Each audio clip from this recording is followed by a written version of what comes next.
What's up? It's Richie here, Statifying Football. This is at least the final for the football seasons.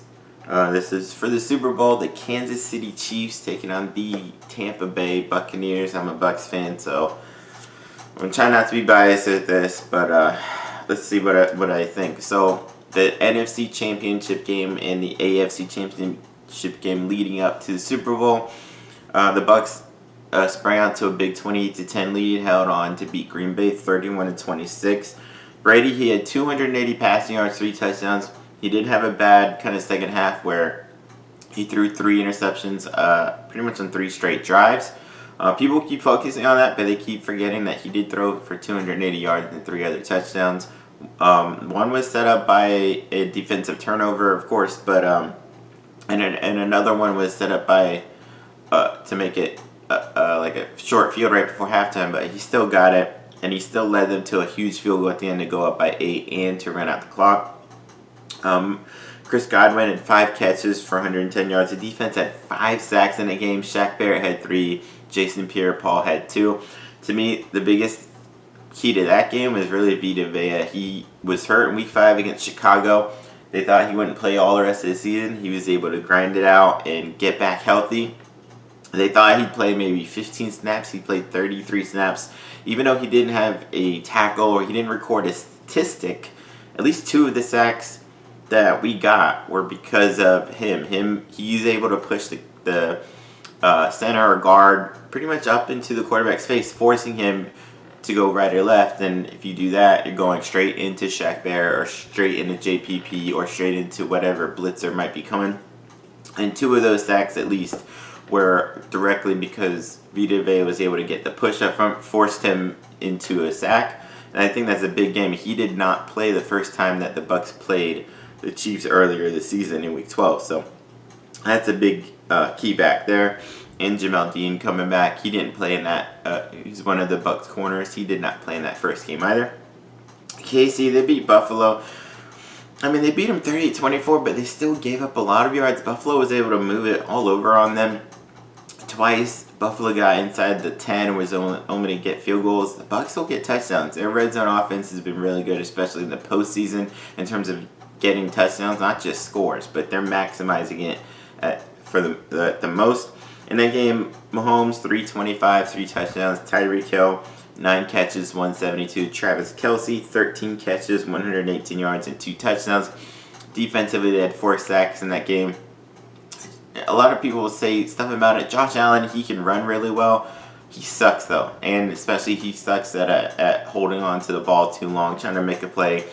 Brady, he's a statue, but he can get the ball out pretty quickly. Not that he's not going to maybe get sacked, although the offensive line for the Bucs had been playing really, really well in the postseason. But there's something to be said there. So, all right, going back to that Week 12 game they played, a lot of things, the Chiefs won 27-24. A lot of people are like, oh yeah, Tyreek Hill, because he had 269 receiving yards in that game, 3 touchdowns. But after the first quarter, the Chiefs were up 17-0. He had 203 receiving yards in the first quarter alone. The rest of the game, the Bucs defense adjusted, only had 66 the rest of the game. Mahomes had 359 passing by halftime, only had 103 after halftime. The offense for the Bucs adjusted after half. They took the opening drive after halftime when they were down 20-7. They got down to 1st and goal at the 5. Made a stupid play call on second down, had to settle for a field goal.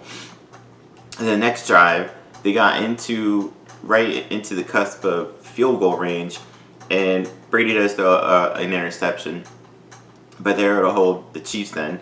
The next drive, they are in field goal range, and Brady throws a pick that was kind of a fluke. It bounces off the offensive lineman's helmet, and as it flares in the air and gets picked off by the Chiefs, which is partially, if you watch that play, was kind of Mike Evans' fault for not. This supposed to be a hot route on a blitz, and Mike Evans kind of pulled too far in instead of going out, so it forced Brady to have to throw over a guy's head instead of beside him, whatever. And then the next 2 drives after that, the Bucs got touchdowns and they lost 27-24. So they had 5 consecutive drives after halftime where the Chiefs couldn't stop them. the Bucs offense had them figured out, and that was, Antonio Brown was there with the Bucs, but he wasn't as big of a part of it yet as he became after the bye week, which was the next week. Then playoff Leonard Fournette only had 3 carries in that game. He's been huge for us since then, especially in the playoffs. So this is a different offense. So and part of my thing here is, if the Bucs score a touchdown on all 5 of those drives, not only do the Bucs win like 42-27, they win going away. Like, think about that.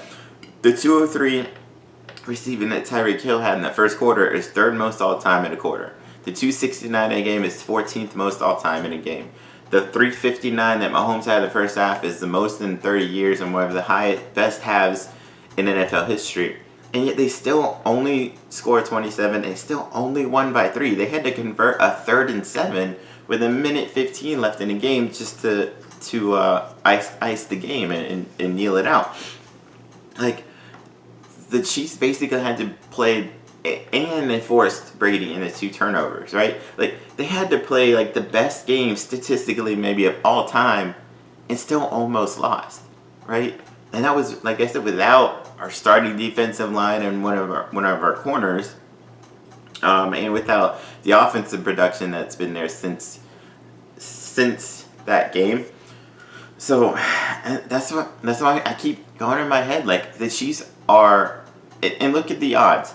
The odds of Tyreek Hill going off for 269 again are slim to none. Like I said, it's one of the best games of all time.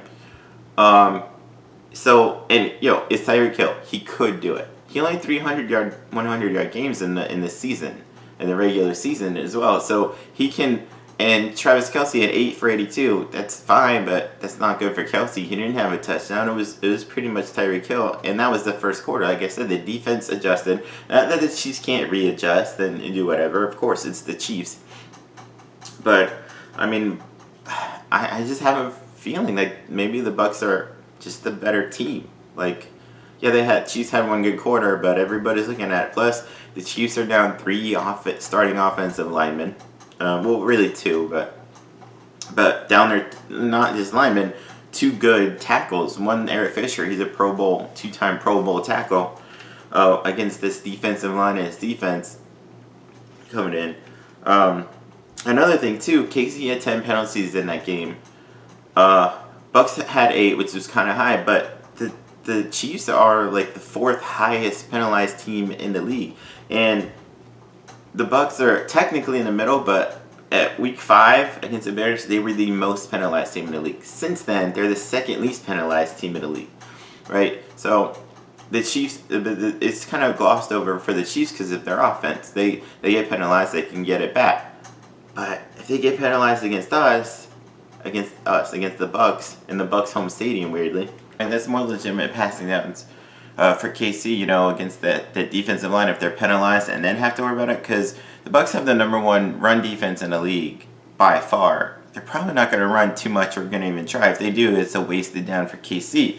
So they're going to be passing most of the game anyway. And now if you're passing from further behind, when I guess the defense can adjust. So Tyreek Hill, even if he goes off for 150 yards, if he did that against the first time, they probably lose. So anyway, a lot of people are thinking the Chiefs are going to blow the Bucs out, or it's going to be a close game with the Bucs win. I got a feeling the Bucs are going to be the one. Usually when that happens, it's a lot of times it's the other team that blows the other team out. Now, Brady's Super Bowls are always close, but there's a weird anomaly with his games that have really nothing to do with the outcome. But every Super Bowl he's been in, whether he wins or loses, the margin of victory for either team has been the same or gotten higher. What I mean is, first 4 Super Bowls decided by 3. Then, he wins by 3, wins by 3, wins by 3, loses by 3, loses by 4, wins by 4, wins by 6, wins by 8. Last one he won a couple years ago, won by 10.